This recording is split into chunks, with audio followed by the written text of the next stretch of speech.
हम अपने और हमारे परिवार में बहुत कुछ चीज़ों को प्लानिंग करते हैं। कई बार ऐसा होता है जो प्लानिंग किया होता है, जो हम सोचते हैं, जो हम चाहते हैं, वो वैसा नहीं होता जैसा हमने सोचा होता है। कई बार ऐसा होता है जिन लोगों के ऊपर हम विश्वास करते हैं, वो समय आने पे धोखा दे देते हैं और जिनके ऊपर कुछ भी नहीं करते, वो हमारी मदद करके चले जाते हैं। कई बार ऐसा भी होता है कि बड़ी मेहनत करने के पश्चात भी सफलता हमें प्राप्त नहीं होती और कई बार बिना कुछ किए ही बहुत कुछ हासिल हो जाता है। तो ये सारी बातें जब जीवन में होती हैं, तो हमारे मन में एक प्रश्न पैदा होता है कि ये सब क्यों होता है? मेरे साथ जो हो रहा है, वो क्यों हो रहा है? मेरा भाग्य कौन बना रहा है? कौन मेरा भाग्य लिखता है? मेरा भाग्य ऊपर लिखा जा चुका है या मैं खुद अपना भाग्य लिखता हूँ?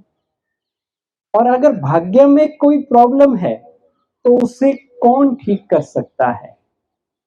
भगवान को भाग्य विधाता कहते हैं, तो क्या भगवान मेरे लिए भाग्य लिख रहा है? मेरे जीवन में जो प्रॉब्लम आ रही है, दुख आ रहे हैं, क्या भगवान ने मुझे दिए हैं?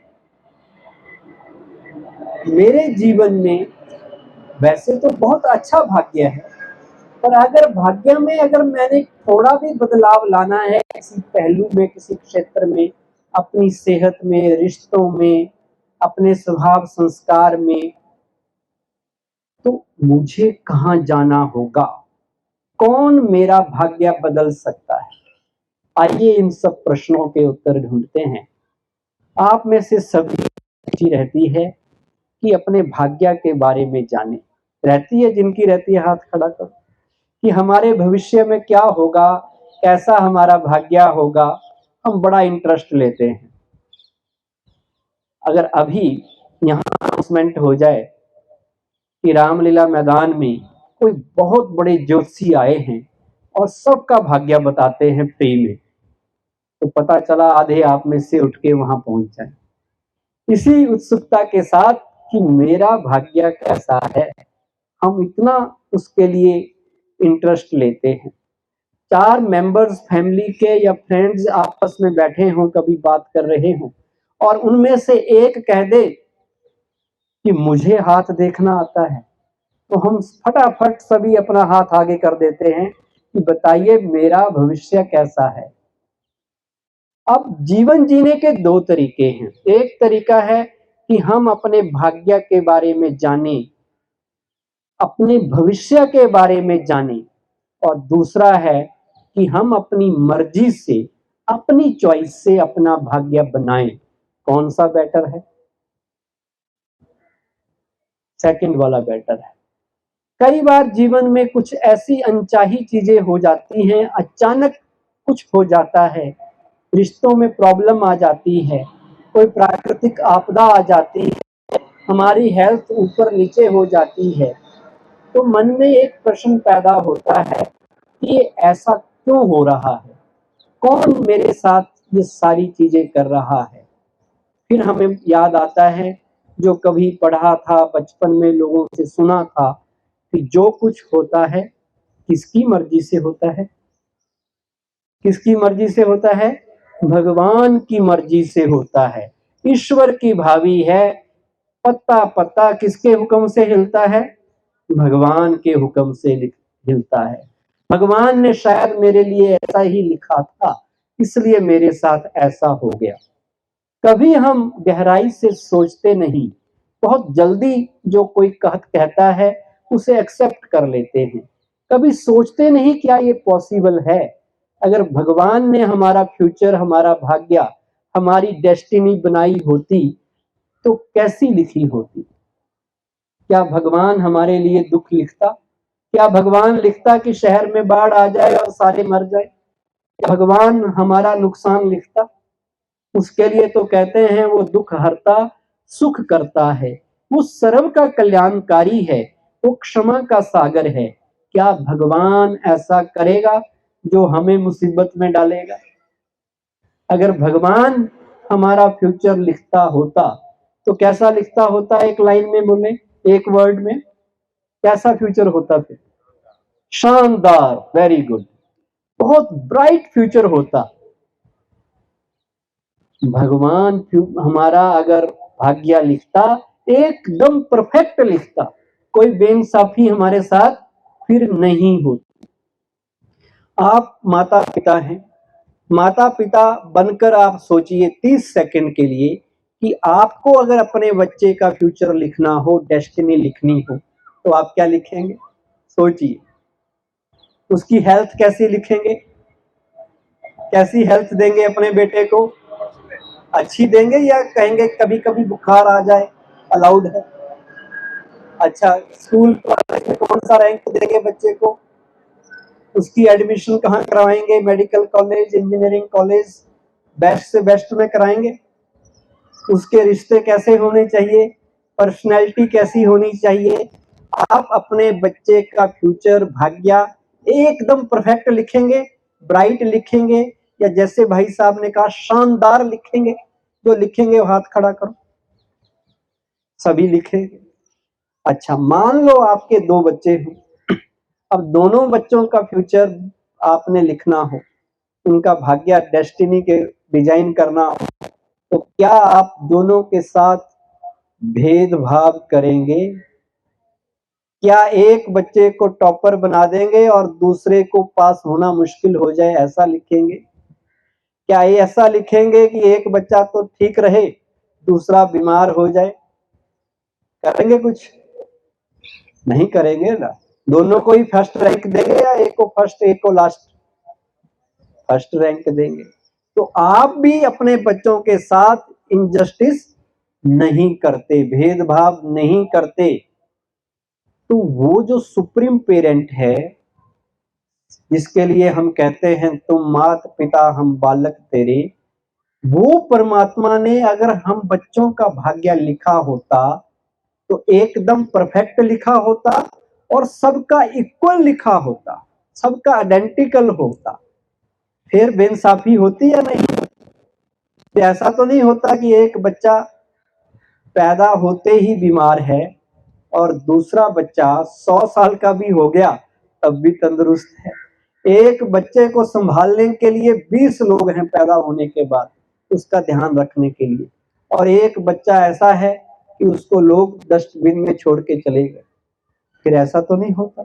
अगर भगवान ने भाग्य लिखा होता तो फिर हमारा भाग्य अलग अलग क्यों है? क्यों सबका अलग अलग है? एक तो परफेक्ट नहीं है, कुछ ना कुछ कमी रह जाती है, और सबका आइडेंटिकल भी नहीं है। तो ये बात हमें सोचने पे मजबूर करती है कि एक दूसरा कंसेप्ट भी है। एक कंसेप्ट है कि भगवान भाग्य लिखता है, जो अब तक सुना था, लेकिन साथ में एक और बात भी सुनी थी जो ज्यादा इंपॉर्टेंट है कि जैसा हमारा कर्म होता है वैसा ही हमारा भाग्य बनता है। कर्म बीज है और फल उसका भाग्य है। हम सबके कर्म अलग अलग हैं और बिल्कुल सही भी नहीं है, कहीं ना कहीं गलती कर लेते हैं, इसलिए हम सबका भाग्य उतना परफेक्ट नहीं है जितना होना चाहिए, और हम सबके कर्म अलग अलग होने के कारण हम सबका भाग्य भी अलग अलग है। अब ये 2 कॉन्सेप्ट हैं, दोनों में से कौन राइट? या तो ये राइट होगा या वो राइट होगा। अब कौन सा कॉन्सेप्ट राइट होगा? क्या आपका दिल कहता है कि हमारे कर्म हमारा भाग्य बनाते हैं, या ऊपर वाले ने पहले ही भाग्य लिख रखा है? कर्म हमारा भाग्य बनाते हैं। तो सारा का सारा ध्यान, अटेंशन, फोकस फिर किस पे देना चाहिए? अपने कर्मों के ऊपर। हम भगवान से भी नाराज हो जाते हैं जब जीवन में कुछ ठीक नहीं होता, ऊपर नीचे होता है, तो हमें लगता भगवान ने मेरे साथ ठीक नहीं किया, शायद भगवान ने मेरी किस्मत में प्रॉब्लम लिख दी, और उससे भी रूठ जाते हैं, उससे भी नाराज हो जाते हैं। लेकिन क्या भगवान मेरा भाग्य लिख रहा है या मैं खुद भाग्य लिखता हूं? कौन मेरा भाग्य लिखता है? जरा सोचो तो सही। हमने जीवन में ब्लेम करना सीखा है, अपने दोष दूसरों को देने सीखे हैं, तो भाग्य का दोष भी या तो किसी को दे देंगे या उसको दे देंगे, अगर कोई ना मिला तो भगवान को दे देंगे। और फिर उसको ठीक अगर करना है, अपनी प्रॉब्लम को सही करना है, तो उसके सॉल्यूशन भी दूसरों के पास ढूंढते हैं, लोगों के पास जाएंगे कि आजकल ना मेरे ऊपर ग्रहचारी बैठी है, आजकल मेरे दिन ठीक नहीं चल रहे, कोई उपाय बताओ। जिसके पास जाना चाहिए उसके पास तो जाते नहीं, जाते हैं कहां? दूसरों के पास। भाग्य मेरा किसने लिखा? मैंने लिखा, तो भाग्य को ठीक कौन करेगा? मैं करूंगा। लेकिन हमें क्या लगता है? दूसरे मेरे भाग्य को सही करेंगे, दूसरे ने मेरा भाग्य बिगाड़ा इसलिए दूसरा ही मेरा भाग्य सही करता है। लेकिन सच्चाई ये है कि मेरा भाग्य कौन बना रहा है? कौन बना रहा है? हम खुद बना रहे हैं। मान लो इस माइक में प्रॉब्लम आ जाए, तो इस माइक की प्रॉब्लम को कौन ठीक कर सकता है? माइक बनाने वाला, माइक ऑपरेट करने वाला। अगर मेरे भाग्य में गड़बड़ है, उसे कौन ठीक कर सकता है? हम खुद कर सकते हैं। फिर हम भगवान के पास भी जाते हैं, जब इधर से सॉल्यूशन ना मिले, उधर से ना मिले, भगवान को कहते हैं मेरा काम कर दो, मेरी शादी करा दो, नौकरी लगा दो, जल्दी कर दो, गाड़ी दिला दो, ये कर दो, वो कर दो। और भगवान को फिर इंसेंटिव भी देते हैं, लालच भी देके आते हैं कि भगवान जल्दी से करा देना, आपको मैं आपके मंदिर में आके प्रसाद चढ़ाऊंगा। भगवान से हमारा प्यार निस्वार्थ होना चाहिए या मतलब का होना चाहिए? लेकिन होता कैसा है? स्वार्थ वाला, कि भगवान मेरा काम कर दे, मैं ये करूंगा, मैं प्रसाद चढ़ाऊंगा, अगर डील पूरी हुई तो प्रसाद चढ़ाऊंगा, अगर नहीं हुई तो कुछ भी नहीं करूंगा। और कई बार ऐसा होता है कि डील पूरी हो गई, हम भूल गए, हमने प्रसाद चढ़ाया ही नहीं।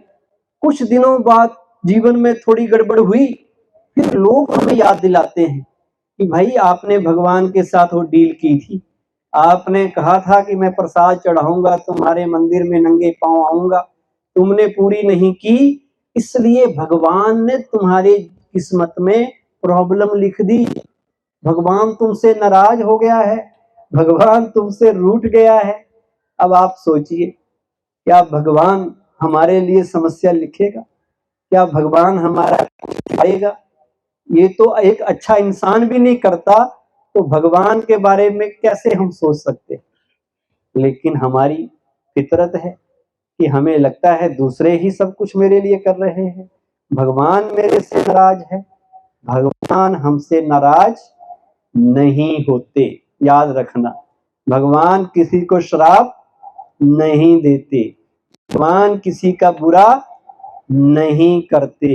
हम अपना भला और बुरा खुद अपने कर्मों के द्वारा करते हैं। जैसे हमारे कर्म होते हैं वैसा हमारा भाग्य बनता है।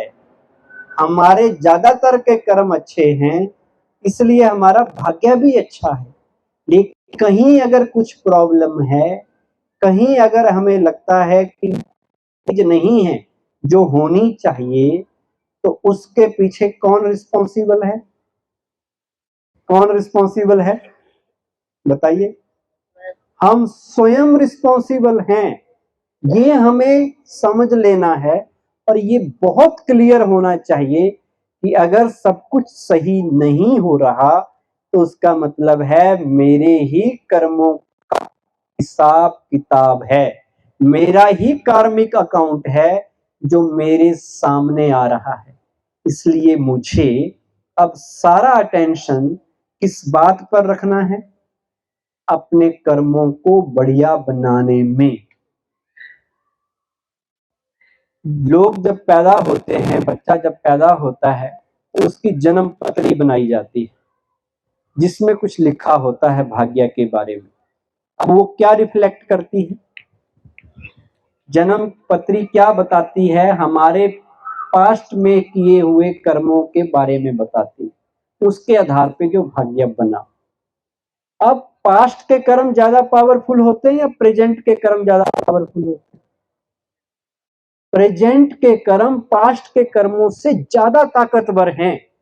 इसलिए हमें कभी अगर लगे कि पास्ट के कर्म हमें तंग कर रहे हैं तो सोचना चाहिए, उनसे डरना नहीं चाहिए, उनकी चिंता नहीं करनी चाहिए। ये सोचना है कि अगर हमारे प्रेजेंट के कर्म अच्छे हुए तो हम पास्ट के कर्मों के अकाउंट को ठीक कर सकते हैं, सेटल कर सकते हैं। एक हॉस्पिटल में 2 बच्चे पैदा हुए, दोनों बच्चे एक ही टाइम पे हुए, एक ही स्थान पे हुए, एक ही ऊपर ग्रह नक्षत्र प्लैनेट्स एक ही जगह थे। क्या उन दोनों का भाग्य एक होगा? दोनों डॉक्टर ही बनेंगे? दोनों की नेचर एक जैसी होगी? नहीं होगी। फिर कौन हमारा भाग्य लिखता है? हम तो यही मानते आए कि जो लिखा गया जन्म कुंडली बनी शायद वही भाग्य है। फिर भाग्य कहां से लिखा जाता है? उसका जवाब है हमारे कर्म और हमारे संस्कार ही हमारा भाग्य बनाते हैं। जब व्यक्ति की डेथ होती है, उसको उसका फ्यूनरल जा रहा होता है, लोग कहते हैं क्या लेके आया था, क्या लेके जाएगा, खाली हाथ आया था, खाली हाथ जाएगा। कहते हैं या नहीं कहते? लेकिन ना कोई खाली हाथ आता है, ना कोई जाता है। परमात्मा हमें कहते हैं जब आत्मा शरीर में आती है तो अपने साथ कर्म और संस्कार लेके आती है, और कर्म और संस्कार ही साथ लेके जाती है।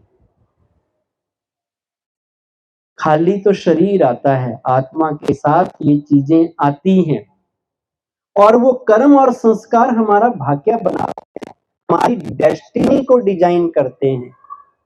मान लीजिए किसी घर में जुड़वा बच्चे पैदा हुए, ट्विंस पैदा हुए, क्या दोनों के संस्कार कर्म एक जैसे होंगे? फिजिकली दे आर आइडेंटिकल, लेकिन नेचर वाइज, डेस्टिनी वाइज क्या वो सेम होंगे? दोनों बच्चे क्या एक जैसी पढ़ाई करेंगे? हालांकि माँ बाप ने एक जैसे संस्कार दिए, दोनों को एक ही स्कूल कॉलेज में पढ़ाया, सारी की सारी चीजें बराबर दी, पर क्या वो दोनों बच्चों के संस्कार, उनकी डेस्टिनी एक होगी? होगी? कई बार तो दोनों इतने अलग होते हैं कि एक बच्चा बिल्कुल चुप रहने वाला और उसका दूसरा भाई बहुत ही एक्सट्रोवर्ट होता है। एक बच्चा निडर बिल्कुल बोल्ड होता है और दूसरा बच्चा बात बात से डरता है। एक बच्चा पढ़ाई में टॉपर है और दूसरे बच्चे का पास होना मुश्किल है।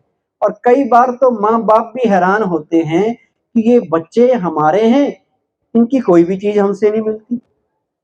कंफ्यूज होते हैं, इनके ना गुण मिल रहे हैं ना संस्कार मिल रहे हैं, सारी चीजें अलग हैं। क्यों अलग है? क्योंकि वो दोनों बच्चे अलग अलग स्थानों से अलग अलग कर्म और संस्कार लेके हमारे घर में आए हैं, इसलिए उनके कर्म और संस्कार, उनकी डेस्टिनी अलग अलग बना रहे हैं। सारा मदार आपके कर्मों और संस्कारों में है। 1 मिनट के लिए आप आंखें बंद करके सोचिए कि अभी अगर आपको शरीर छोड़ना पड़े, आत्मा आपके शरीर से छूट कर जाती है और कहीं दूर किसी के घर में प्रवेश कर जाती है, और उस घर में एक नया बच्चा पैदा होता है कुछ महीनों के बाद। अब उस बच्चे की जन्म पत्री लिखी जा रही है, वो आपकी ही जन्म पत्री है। अब आप अपनी जन्म पत्री में क्या लिखना चाहेंगे कि कैसा भाग्य लेके आए हैं आप? वहां लोग कहें कि कितना अच्छा भाग्य है, वो किसके आधार पर बनने वाला है? अभी के आपके वर्तमान के कर्मों और संस्कारों के आधार पे शरीर छोड़ने से पहले जो आपके कर्म होंगे, जो आपके संस्कार होंगे, वो केवल ना इस जन्म का भाग्य बना रहे हैं, वर्तमान का भाग्य बना रहे हैं, बल्कि आपके अगले जन्म के भविष्य का भी भाग्य बना रहे हैं। इसलिए ये लाइन पक्की कर लीजिए कि सारा ध्यान हमें कहाँ देना है?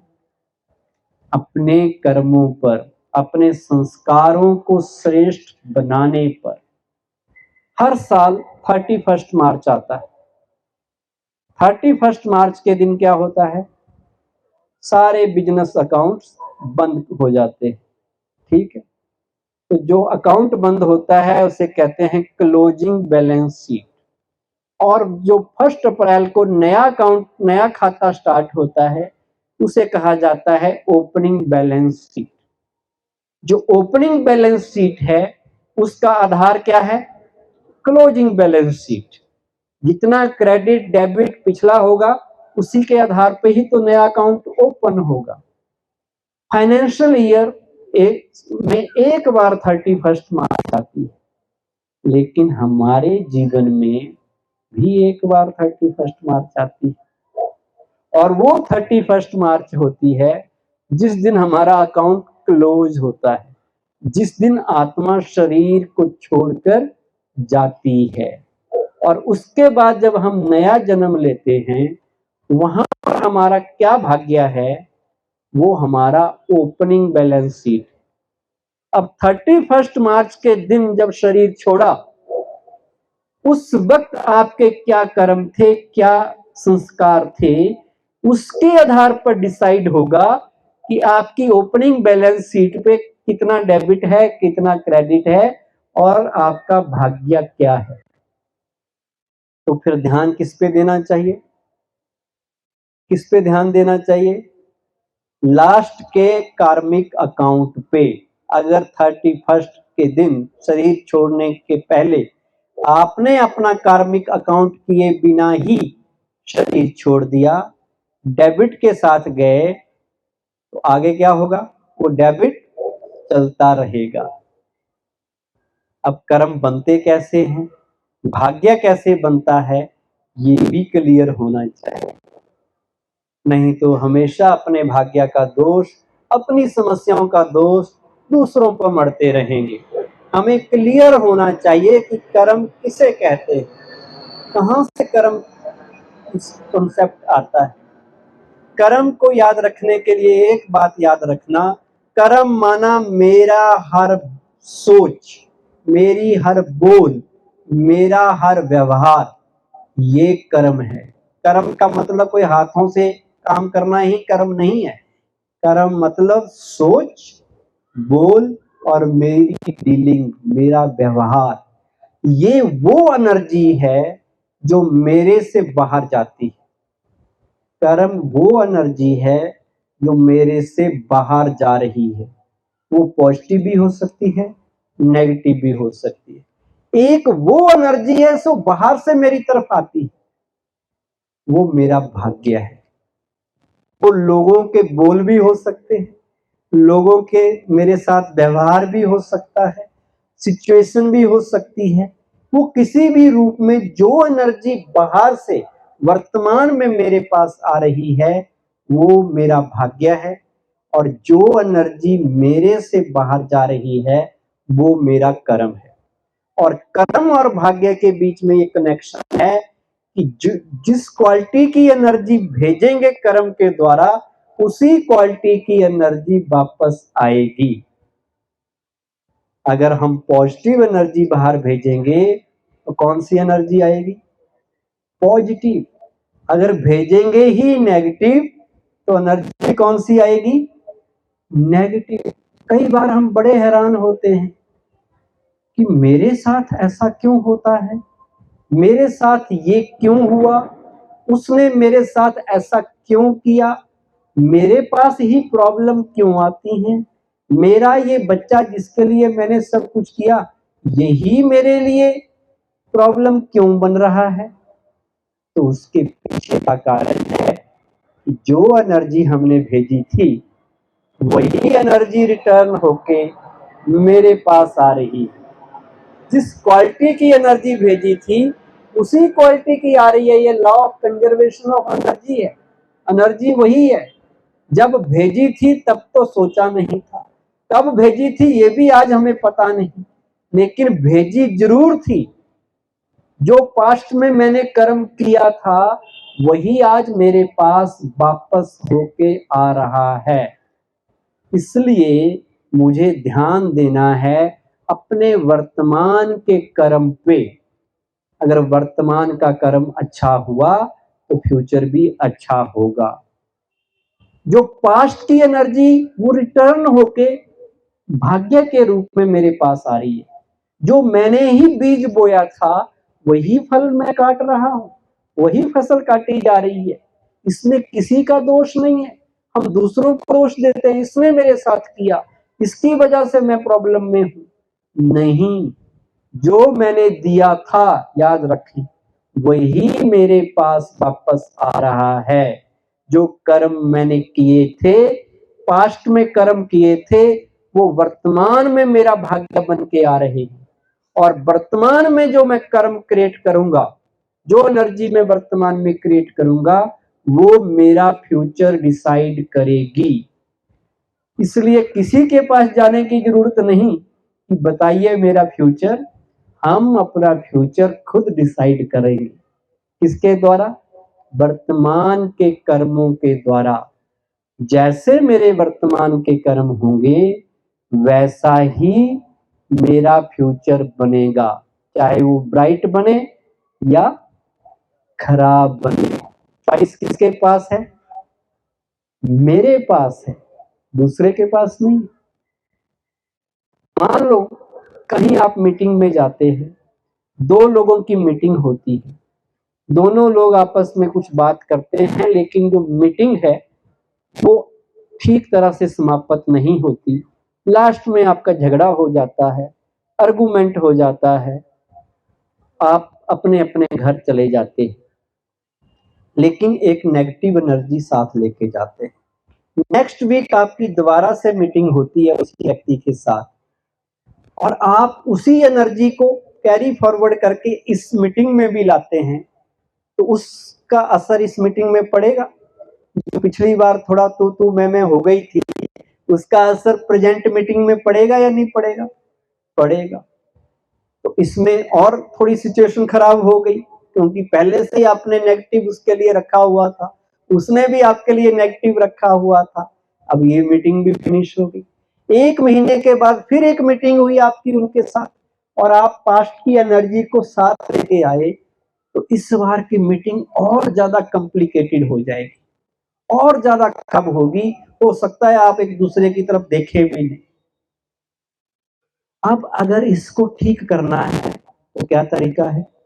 एक है कि हम पिछली नेगेटिविटी को लेके उसको आगे कैरी फॉरवर्ड करते रहे और चलते रहे नेगेटिव एनर्जी को लेके। एक है कि अब हमने अपना ठीक करना है, तो क्या तरीका है कि एक व्यक्ति झुककर बात करे और उस मसले के को सॉर्ट आउट करे, ठीक कर ले। यही तरीका है। तो ये तो स्थूल मीटिंग है। अब जो हमारे बड़े क्लोज रिलेटिव हैं, हमारे आसपास के लोग जिनसे हम मिलते हैं, उनके साथ हमारी कोई फर्स्ट मीटिंग नहीं हुई है कि हम पहली बार उनसे मिले हैं। जो हमारे घर में बहू आई है, जो बच्चा आया है, जो हमारा बिजनेस पार्टनर है, उनसे कई बार मिले हैं, जन्म जन्म मिले हैं। अब अगर उनके साथ लास्ट वाली मीटिंग्स ठीक वाले नोड पे नहीं हुई होगी, थोड़ा गड़बड़ वाले एनर्जी के साथ खत्म हुई होगी, तो वो एनर्जी हमारे वर्तमान में आएगी या नहीं आएगी? असर होगा या नहीं होगा? होगा। इसलिए कई बार आपने देखा होगा कि बहुत से लोग ऐसे होते हैं जो आपके रिश्ते में भी नहीं है, लेकिन अपनों से भी बढ़कर होते हैं, क्योंकि उनके साथ आपका पिछली बार भी मीटिंग हुई है और वो अच्छे नोड में समाप्त हुई है, अच्छे मोड में समाप्त हुई है। उनके साथ आपका पिछला मीटिंग सुंदर रिश्ते वाली थी, सुंदर मीटिंग थी, इसलिए वो आज भी आपको अच्छे लगते हैं। कुछ लोग ऐसे होंगे जो रिश्तों में हैं लेकिन उनसे आपका कोई प्यार नहीं है, कोई बॉन्डिंग नहीं है, प्रॉब्लम ही प्रॉब्लम है। इसका मतलब पिछली मीटिंग जब उनसे हुई थी कभी तो वो अच्छी वाली एनर्जी के साथ समाप्त नहीं हुई थी। अब आप उसको ठीक करना है तो क्या तरीका है कि अब उसके साथ जो नेगेटिव एनर्जी आई है उसको कैंसल आउट करने के लिए हमें उतनी ही पॉजिटिव एनर्जी उसको देनी पड़ेगी, उसके लिए उतना ही अच्छा करना पड़ेगा। वो कितना भी गलत व्यवहार आपके साथ करे, कितना भी तंग करे, पर आपके मन से उस आत्मा के लिए ब्लेसिंग्स की एनर्जी जानी चाहिए, प्योर पॉजिटिव थॉट्स जाने चाहिए। आपने फिर भी उसका अच्छा करना है ताकि वो जो नेगेटिव है वो कैंसल हो सके। कई लोग कहते कितनी बार करना है, कितनी बार उसके लिए अच्छा सोचना है। अच्छे कामों की गिनती नहीं की जाती। जब तक जीना है हमें अच्छा ही करना है, अच्छे के अलावा कोई ऑप्शन हमारे पास नहीं है। पक्का कर लो। और एक चीज पक्की कर लो कि दूसरे के कर्मों को देख के हमने अपने कर्म खराब नहीं करने। कई बार दूसरे के जब नेगेटिव एनर्जी आती है उससे तो हम भी उसकी तरह और उससे भी ज्यादा खराब कर्म करने लग जाते हैं और हम कहते हैं उसने मेरा भाग्य बिगाड़ा, उसने मेरे लिए प्रॉब्लम पैदा की। नहीं, हम उसके कर्म को देख के अपने कर्म को उससे भी ज्यादा नेगेटिव कर लेते हैं जिसकी वजह से हमारा भाग्य खराब होता है। उसका कर्म उसका भाग्य बनाता है, मेरा कर्म मेरा भाग्य बनाता है। उसके कर्म की हम जिम्मेवारी नहीं ले सकते। उसने अगर अपना भाग्य बिगाड़ना है तो बिगाड़ सकता है, लेकिन उसकी वजह से मेरे जीवन में प्रॉब्लम आई ये सोचना गलत है। उसकी वजह से नहीं आ रही, वो तो अपना भाग्य बना रहा है। मेरे पास प्रॉब्लम इसलिए आई क्योंकि उसके कर्म को देखकर मैंने अपना कर्म और नेगेटिव कर लिया, इसलिए मेरा भाग्य बिगड़ा, इसलिए मेरे साथ वैसा हुआ। अब करना क्या है कि वो कितना भी नेगेटिव कुछ भी करे, आपने उसको कौन सी एनर्जी देनी है? Always positive energy. याद रखना, वो इसलिए कर रहा है कि आपने कभी उसके साथ वैसा किया होगा। आपका पास्ट ही आपके पास रिफ्लेक्ट होके रिटर्न बैक होके बाउंस बैक होके आ रहा है। वो कुछ नहीं कर रहा, वो वही कर रहा है जो आपने उसको दिया था, वही वापस आ रहा है। मान लो दुनिया में लोग कहते हैं ईंट का जवाब बोलो किससे देना चाहिए? बताइए, ईंट का जवाब किससे देना चाहिए? हैं? फूल से। वेरी गुड, समझदार बैठे हैं लोग। पर दुनिया में ज्यादातर लोग कहते हैं ईंट का जवाब पत्थर से दो। कोई आपके दांत तोड़ता है तो आप भी दांत तोड़ दो, कोई आपकी आंख फोड़ता है आप भी आंख फोड़ दो। सबसे पहला क्वेश्चन कि अगर कोई आपके ऊपर ईंट फेंकता है तो फेंकी क्यों उसने? पहले तो ये समझ लो लॉजिक। उसलिए इसलिए फेंकी क्योंकि आपने भी पास्ट में उसके ऊपर ईंट फेंकी थी। पास्ट में आपने ईंट फेंकी तो वर्तमान में वो भी भाग्य के रूप में आपके पास ईंट फेंक रहा है। जो एनर्जी दी थी वही वापस आ रही है। अगर अब वर्तमान में आपने ईंट का जवाब पत्थर से दिया तो आपने उसको पत्थर फेंका, तो फ्यूचर में आपके पास क्या आएगा? क्या आएगा? पत्थर ही आएगा। अब आप देख लीजिए, अभी भी पत्थर पड़ रहे हैं, अभी भी ईंटें पड़ रही है। अगर भविष्य में भी पत्थर ही खाने हैं तो जरूर पत्थर मारो। अगर भविष्य में आप चाहते हैं कि आपको वो बुके दे, फूल दे, तो अभी आपको क्या देना पड़ेगा? क्या देना पड़ेगा? फूल देना पड़ेगा। बड़ी समझने की बातें हैं, गहराई की बातें हैं। अभी जो देंगे वो वापस आएगा। वो मुझे तंग कर रहा है, मैंने भी उसको तंग किया, तो भविष्य में क्या होगा? वो डबल फोर्स से तंग करेगा। दुनिया में वही हो रहा है। ये जो देश आपस में लड़ते हैं, सालों सालों से दुश्मनियां चली आ रही हैं, वो वही है। पहले एक नेगेटिव एनर्जी देता है, फिर उसके पास रिटर्न बैक होके वो नेगेटिव एनर्जी आती है, फिर वो देता है, और वो विशियस साइकिल उनका चलता आ रहा है, जन्म जन्म से चल रहा है, सैकड़ों सालों से चल रहा है। दुनिया बदल जाए पर उनकी दुश्मनी खत्म नहीं हो। केवल देशों की बात नहीं है, कई बार परिवारों में भी ऐसा होता है। लोग ऐसी गांठें बांध के अपने जीवन में गांठें बांध लेते हैं, इतनी नफरतें पाल लेते हैं कि कहते हैं कि अगर मैं शरीर छोड़ूं तो इस व्यक्ति को मत बना, मेरे जाने के बाद भी इससे बात मत करना, ये मेरे संस्कार में नहीं होना चाहिए। इतनी नफरतें, इतने घाव चोटें लेके हम अगली जर्नी, और वो आगे की मीटिंग में भी वो नेगेटिव एनर्जी कैरी फॉरवर्ड होती रहती है, उससे छुटकारा नहीं मिलता। अब छुटकारा पाना है तो वो भी तरीका पता होना चाहिए। आज आपके जीवन का 31 मार्च आ जाए मान लो, अभी कहे कि 4 घंटे बाद स्विच ऑफ हो जाएगा, 4 घंटे अगर आपको मिले तो क्या करेंगे? क्या करेंगे 4 घंटे? अच्छे काम करेंगे या कहेंगे बदला ले लो पहले? क्या करेंगे जल्दी बताइए। अच्छे काम, क्या क्या अच्छे काम? 4 घंटे का टाइम है। आप कहेंगे आपको कैसे पता चला? कि कुछ भी हो सकता है आजकल। आजकल दुनिया सो अनप्रेडिक्टेबल हो गई है, एज ऑफ अनसर्टेनिटी है। 4 घंटे में क्या करेंगे आप, ताकि आपके हिसाब किताब सही हो जाएं और अगला भाग्य सही बने? अगर यहां से बिना माफ किए आत्मा निकल गई, दूसरे के लिए नफरत बदले की भावना को साथ लेके गए, तो आगे भाग्य वैसा ही बनने वाला है, वो एनर्जी कैरी फॉरवर्ड होगी। तो आप सोचिए कि मुझे करना क्या है, मेरे पास टाइम है। डेली जो हम 4 घंटे जो सोच रहे हैं कि 4 घंटे में हम किसी को माफ कर देंगे, दुआएं देंगे, ब्लेसिंग्स देंगे, वो डेली देनी है, तब कुछ रिजल्ट आएगा, नहीं तो रिजल्ट नहीं आने वाला। कई लोगों के साथ हमारे बड़े गहरे अकाउंट होते हैं। मान लो आपका किसी के साथ फाइनेंशियल अकाउंट है, आपने बिना सेटल किए शरीर छोड़ दिया और चले गए। किसी ने आपको पैसे दिए थे, आपने उसके पैसे वापस नहीं किए, दोनों अलग हो गए, अपने अपने अगली यात्रा में चले गए।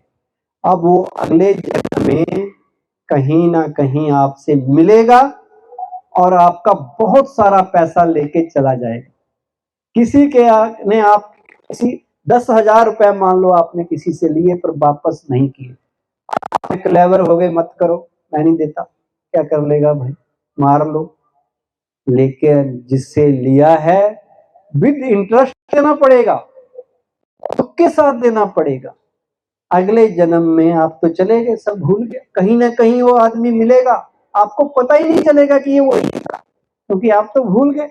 आप सवेरे सवेरे अपने घर से निकलेंगे, चुपचाप निकलेंगे, 7 बजे का टाइम है, सारे रोड खाली हैं, अचानक रोड पे आप कार चला के ले जा रहे थे, किसी से टक्कर हो गई खाली रोड पे, और वो व्यक्ति कहता निकालो 50,000, नहीं तो मैं लूंगा, और आप कहते ले भाई।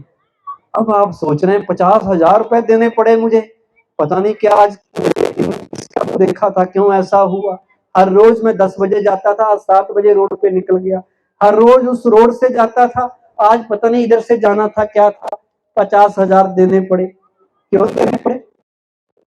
क्योंकि जो लिए थे ना 10,000 और वापस नहीं किए थे, वो अब देने पड़ रहे। इसलिए अगर ऐसा हो जाए तो खुशी खुशी से दे दो, सोचो मेरे कर्मों का हिसाब किताब चुकतू हो रहा है, जो लिया था वही वापस जा रहा है, ज्यादा नेगेटिव ना सोचो। ये तो फिर भी पैसे का हिसाब है, हम दे भी देते हैं। कई लोगों के साथ हमारे बड़े गहरे हिसाब किताब होते हैं, बड़े कॉम्प्लिकेटेड होते हैं। मान लो किसी व्यक्ति को दूसरे व्यक्ति ने इतना दुख दिया, कुछ ऐसा उसके साथ गलत किया जो उसके जीवन में बहुत बड़ी प्रॉब्लम आ गई, उसके घर में बहुत क्लैश हो गया, सारी सेहत उस व्यक्ति की खराब हो गई, रिश्तों में गड़बड़ हो गई, फाइनेंशियल लॉस हो गया और उसका जीवन बड़े कष्टों से बीता। किसके कारण? आपकी एक गलती के कारण। ठीक है, 20-30 साल बाद उसने भी शरीर छोड़ दिया, आपने भी शरीर छोड़ दिया, आप भी भूल गए, वो भी भूल गया, लेकिन जो संस्कार और कर्म किए वो उसकी आत्मा के साथ क्रेडिट या डेबिट के रूप में साथ में गए, प्रॉफिट या लॉस के रूप में साथ में गए। कार्मिक अकाउंट सेटल नहीं हुआ है, वो आगे भी गया। अब अगले जन्म में वो व्यक्ति आपको कहाँ मिलेगा? जिसको आपने बहुत तंग किया था, आपने चाहे जाने अनजाने में किया, पर आपकी वजह से उसके जीवन में बहुत बड़ी समस्या आई। अब वो व्यक्ति आपके बहुत नजदीक आ जाएगा, ऐसे क्लोज रिलेशन में आएगा कि आप सोच भी नहीं सकते। हो सकता है वो आपका भाई बन जाए, हो सकता है वो आपका पति बन जाए, हो सकता है आपका बिजनेस पार्टनर बन जाए, आपके कहीं ना कहीं इतने क्लोज बेटा बन जाए और आपको इतना तंग करेगा, इतना परेशान करेगा कि आपके जीवन को में भी उतना ही दुख आएगा ऐसा उसने दुख देखा था। फिर आप हैरान होंगे कि ये मेरे साथ ऐसा क्यों कर रहा, ये तो मेरे घर का आदमी है, इनके लिए मैंने क्या नहीं किया। प्यार भी होगा उसके साथ, अटैचमेंट भी होगी, पर दुख भी उसी से मिलेगा। तो वो क्यों मिला? क्यों मिला? वही जो दिया था कहीं ना कहीं से अब देना पड़ेगा। जो जैसा जो दिया वो मिलेगा जरूर। अब उसको चुकता करना है तो क्या करें? कार्मिक अकाउंट को अगर सेटल करना है, अब पास्ट में जो हुआ हम कुछ नहीं कर सकते, वो तो हमारे हाथ में नहीं है, लेकिन हमारे हाथ में क्या है? वर्तमान। अभी मुझे क्या कर्म करने हैं? वो मेरे साथ गलत कर रहा है, मुझे तंग कर रहा है, जैसा भी कर रहा है वो उसकी मर्जी है। लेकिन अगर उसके व्यवहार से मैं डिस्टर्ब हो गया, मैं दुखी हो गया, परेशान हो गया, उसके लिए नेगेटिव हो गया, उसका भी बुरा सोचने लग गया, तो जो मेरा कार्मिक अकाउंट उस आत्मा के साथ है वो और नेगेटिव होगा, वो सेटल नहीं होगा, मेरे दुख से भी वो अकाउंट नेगेटिव होगा। जिस आत्मा के साथ ऐसा हुआ है उसके साथ हमने पीछे बड़ी गहरी चोट उसको दे के आए हैं, उसको घाव दे के आए हैं। वो घाव ऐसे नहीं भरता। अगर पहले भी उसको चोट लगाई थी, अब उसका फिर बुरा सोच रहे हैं तो उसकी चोट बढ़ेगी, हीलिंग तो नहीं हुई। अब हमारी रिस्पॉन्सिबिलिटी है कि जो दुख उसको दिया था, जो चोट उसको पहुंचाई थी कभी ना कभी, उसको हम हील करें, उसको ठीक करें, तो कार्मिक अकाउंट सेटल होगा। नहीं तो उसकी नेगेटिविटी आपको नेगेटिव बना के तंग करेगी। और उसका तरीका क्या है वो सोचिए। वो तरीका ये नहीं है कि वो नेगेटिव करे आप भी नेगेटिव करो तो डबल नेगेटिव हो जाएगा।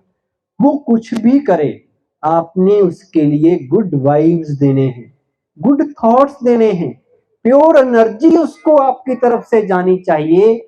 आपने उसके बारे में मन ही मन मेडिटेशन करते हुए या ऐसे ही शांत अवस्था में सवेरे सवेरे दोनों हाथ जोड़कर मन ही मन उसे सॉरी कहना है। सॉरी क्यों कहना है?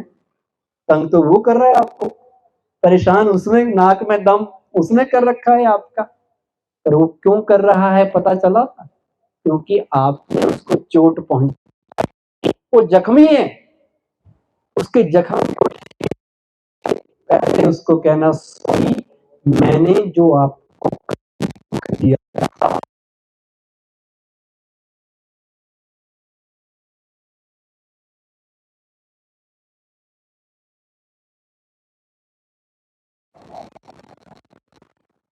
वर्तमान में वो कर रहा है आपके साथ, वो चीज आपके मन में हावी नहीं होनी चाहिए कि ये वर्तमान में मेरे पीछे क्यों पड़ा है, मेरे साथ ऐसा क्यों कर रहा है।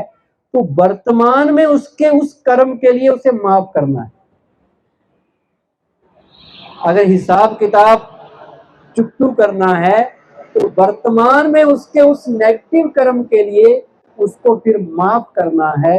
और तीसरा स्टेप आपने स्टॉप कर दे, ब्रेक लगानी है, एक नई जर्नी स्टार्ट करनी है। उसे कहना भाई जो हुआ सो हुआ, आज से आपके मन, मेरे मन में आपके लिए बहुत पॉजिटिव एनर्जी है, केवल दुआएं मेरे मन में आपके लिए है। मैं आपको दुआएं दूंगा, शुभ भावना दूंगा, शुभ कामना दूंगा, आपके लिए प्योर और पॉजिटिव एनर्जी दूंगा। तब वो व्यक्ति के घाव ठीक होंगे, तब उसकी चोट पे मलहम लगेगा और वो आपके साथ नॉर्मल होगा। नहीं तो वो जन्म जन्म तंग करता रहेगा, हर जगह आपके पास आएगा, क्योंकि आपने उसके साथ कभी ना कभी गलत किया था। कर सकते, जो आपका बुरा करे, आपके साथ गलत करे, उसको दुआएं दे सकते हैं, जो दे सकते हो हाथ खड़ा करो। वेरी गुड, मतलब समझ तो आ गई बात, पर देने के लिए हिम्मत चाहिए। जैसे ही वो सामने आएगा ना, उसकी नेगेटिविटी आपके ऊपर हावी हो जाएगी। आप कहेंगे ये इसने इसने तो मेरा जीना हराम कर रखा है, इसको तो मैं कोर्ट कचहरी कहीं नहीं छोड़। लेकिन फिर मन को समझाना है, अब मुझे कार्मिक अकाउंट सेटल करना है। अब मैंने जख्म ना लेने हैं ना देने हैं, अब सब ठीक करना है। तो मुझे उसे दुआएं देनी, दुआओं में बड़ी ताकत होती है। दुआओं की जो एनर्जी है वो मैं आपको बताऊंगा, लेकिन उससे पहले मैं आपको बता दूं कि दुआएं तब दी जाएंगी जब आपके मन में बेहद का प्यार पैदा हो, हर आत्मा के प्रति प्यार। सब परमात्मा के बच्चे हैं, सब हमारे भाई बहन हैं। कोई रास्ता भटक गया है इसलिए गलत काम कर रहा है, वो बेचारा है, उसे समझ नहीं है। जैसे क्राइस्ट को क्रॉस पे चढ़ाया, उसने क्या कहा था, oh God forgive these people, they don't know what they are doing. इन्हें पता नहीं है, उसे फिर भी प्यार पैदा हुआ, सबके लिए प्यार। अगर आपके मन में प्यार पैदा हो गया ना, तो दूसरा कितना भी नेगेटिव है वो उसके नेगेटिविटी का असर आपके ऊपर नहीं पड़ेगा। आपने अपने वर्तमान के कर्मों में प्यार की एडिशन करनी है। प्यार में बड़ी जादुई शक्ति है। तो कैसे चलना है दुनिया में? प्यार से। प्यार के मीठे दो फूल बोलने से क्या घट जाता है, सब ठीक हो जाता है प्यार से। दुआओं में ताकत होती है, प्यार में ताकत होती है। लास्ट में एक बड़ी इंपॉर्टेंट चीज आपसे बताते हैं, जो बड़ी इंपॉर्टेंट भी है, इंटरेस्टिंग भी है, और हो सकता है आपके फेथ को चैलेंज भी करे, जो आज तक आप मानते आए। मान लो आपने अपने घर की एनर्जी को, अपने घर के वाइब्रेशंस को, ऑफिस के वाइब्रेशंस, दुकान, उसे ठीक करना है, ऊपर उठाना है, पॉजिटिव करना है। तो क्या करना पड़ेगा? क्या करना पड़ेगा? आज हम सब कुछ करने के लिए तैयार हैं। लोगों के पास ये समस्या, ये समस्या, तो लोगों ने बहुत तरह की सेंटर बना रखे हैं, जो आपको कहेंगे ये कर लो, ये कर लो, ये बदल दो, ये बदल दो। कोई आपको सही चीज नहीं बताएगा कि अपनी सोच बदल लो, अपने को ठीक बदल, चेंज करो। लोग आपको कहेंगे बाहर की चीजें बदलो, बाहर की चीजें ठीक हो जाएंगी, सब ठीक हो जाएगा, लेकिन सही चीज नहीं बताएगा। वो आपको ब्रह्मा कुमारी में बताई जाएगी कि अपने कर्म सही करने हैं, अपनी सोच सही करनी है। लोग आज सब कुछ बदलने को तैयार हैं। लोग अपने घर का नक्शा बदलने के लिए तैयार हैं, घर की डायरेक्शन बदलने के लिए तैयार हैं, दुकान बदलने के लिए तैयार हैं, यहाँ तक कि अपना नाम बदलने के लिए तैयार हो जाते हैं। कई लोग अपने कपड़ों के रंग बदलने के लिए तैयार हो जाते हैं। कई लोग हस्बैंड वाइफ भी बदल लेते हैं। अपनी जॉब बदल लेते हैं ताकि सब ठीक हो जाए। लेकिन एक चीज जो बदली जानी चाहिए थी, उसके ऊपर ध्यान न देने के कारण आप कितने भी बाहर से बदलाव ले आओ, समस्याएं खत्म होने वाली नहीं है। और वो बदलाव लाना था खुद के ऊपर, खुद को बदलना था, खुद में चेंज लानी थी। बहुत से लोग आपको कहेंगे आपके घर में कला कलेश इसलिए है क्योंकि आपके घर की डायरेक्शन ही ठीक नहीं है, आपका कमरा ही सही नहीं है, आपकी ये चीज वास्तु के हिसाब से सही नहीं बनी, वहम डाल देंगे। लेकिन सब कुछ सही हो, जब तक आप अपने डायरेक्शन ठीक नहीं करेंगे, कितनी भी बढ़िया डायरेक्शन का घर बना लो, कितनी बढ़िया से बढ़िया चीजें घर में लेके आ जाओ, अगर मन को बेस्ट नहीं बनाएगा तो कुछ भी सही होने वाला नहीं है। लोग मैरिज करते हैं, क्या करते हैं, कुंडली मिलाते हैं, जन्म पत्री मिलाते हैं, शुभ मुहूर्त में शादियां की जाती हैं, शुभ दिन देखे जाते हैं, और फिर तलाक क्यों होते हैं? जब सब कुछ सही था, हर चीज आपने वही की जो होनी चाहिए थी, फिर भी तलाक हो रहे हैं। मतलब बाहर पर मन को शुभ नहीं बना। जिस मन ने बिजनेस करना है, जिस मन ने रिश्ते निभाने हैं, जिस मन ने व्यवहार करना है, वो मन ठीक नहीं है। बाहर से आप कितना भी ठीक कर लो, चीजें ठीक होने वाली नहीं है। अगर मन की ठीक नहीं है, आप कितनी भी चीजें कर लो, कोई सी का कोई असर होने वाला नहीं है।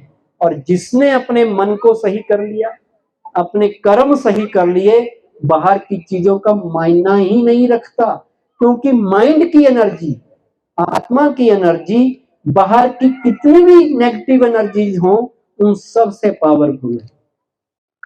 जो लोग आपको कहते हैं ये एनर्जी, वो एनर्जी, इधर से ऐसी एनर्जी आ रही है, दाएं से ऐसी आ रही है, बाएं से ऐसी आ रही है, ऊपर से ऐसी एनर्जी आ रही है, नीचे से ऐसी, उनको कहो तुम्हारी ऐसी की तैसी सब अच्छी आ रही है।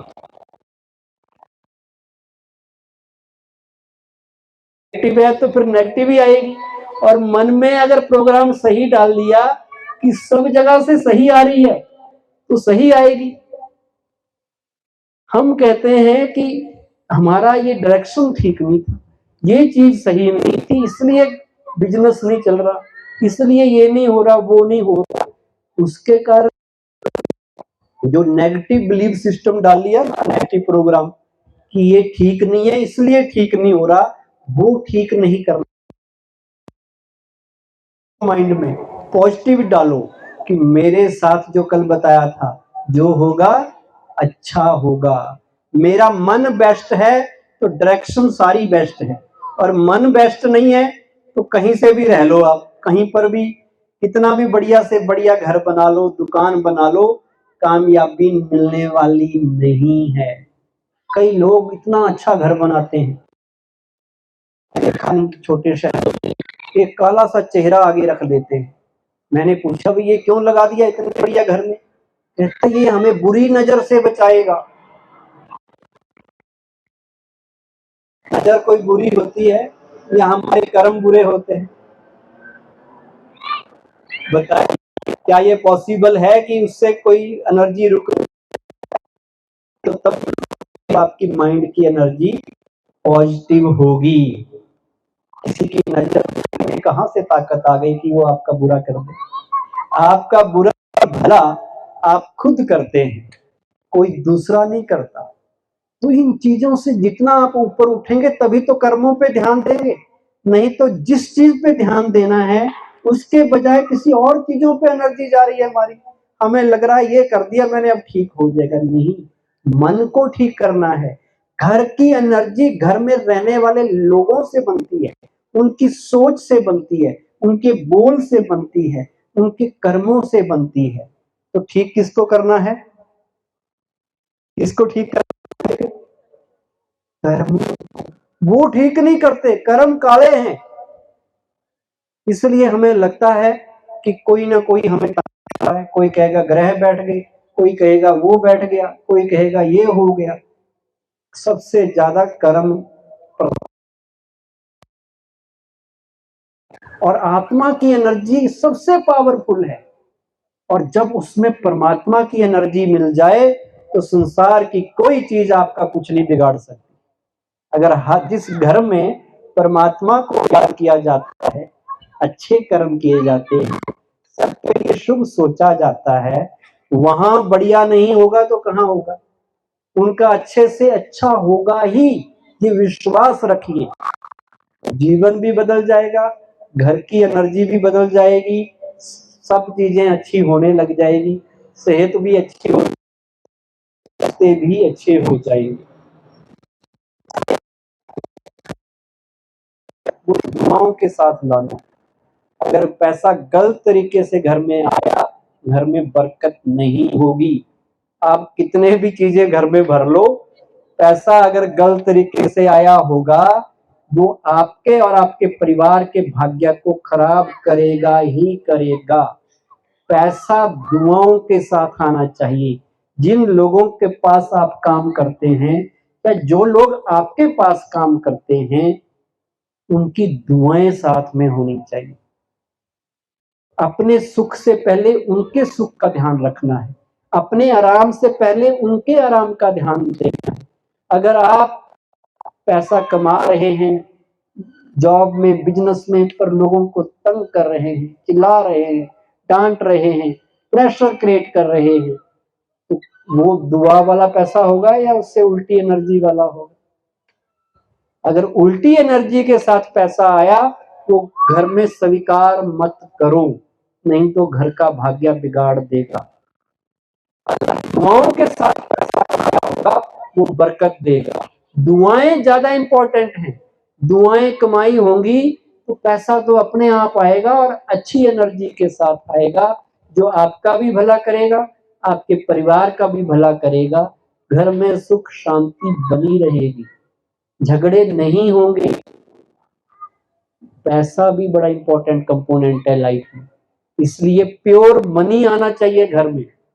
पक्का कर लो जीवन में, क्योंकि आप एक अच्छे प्रोग्राम में आए हैं। यहां से ये संकल्प भी करके जाओ कि गलत पैसा हमने नहीं लेना है। धन सात्विक होगा तो धन से जो घर में अन्न आएगा वो भी सात्विक आएगा। और अन्न अगर प्योर हुआ, सात्विक होगा, उस अन्न से आपका मन सात्विक बनेगा, प्योर बनेगा। पीस ऑफ माइंड उससे आएगी, हैप्पीनेस आएगी। और अगर आपका मन सात्विक हुआ तो नेचुरली आपका तन भी सात्विक बनेगा, तन भी तंदुरुस्त रहेगा।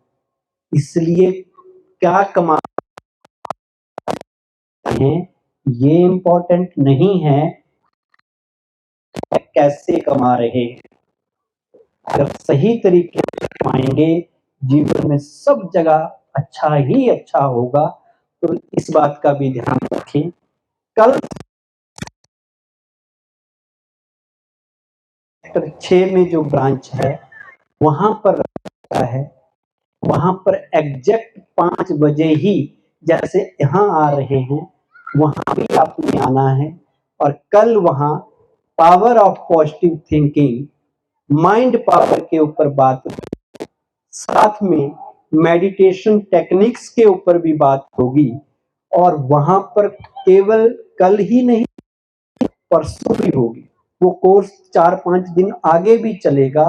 वो कल वहां बताएंगे कि उसके आगे का क्या प्रोग्राम है, क्योंकि आपको हमने जो मेडिटेशन है वो भी सिखानी है। तो कल आप टाइम पे वहां पहुंच जाएं। और उसको भी एड्रेस बहनें बता भी देंगी। आपको जो पैम्फलेट कार्ड मिला था उसमें भी लिखा है 6, आप उसका पूरा बेनिफिट लेंगे तभी फायदा होगा। नहीं तो 2 दिन सुना फिर भूल जाएंगी बातें। ये बातें कंटिन्यू करनी पड़ेंगी आपको। ये यात्रा यहीं नहीं खत्म कर देनी है। ये यात्रा जो आपने पॉजिटिविटी की और जर्नी स्टार्ट की है, इसको आगे बढ़ाना है। नॉलेज आधी लेके आदमी फंस जाता है। Half knowledge is very dangerous. इसलिए नॉलेज पूरी करनी है तो कल आना, 5 बजे मैं आपसे वहां मिलूंगा। आज यहाँ तो 2 दिन की, इसलिए वहां के हॉल में प्रोग्राम रहेगा और आपको जीवन में आने वाली दूसरी इंपॉर्टेंट चीजों के लिए ट्रेनिंग दी जाएगी। इन्हीं शब्दों के साथ ओम शांति।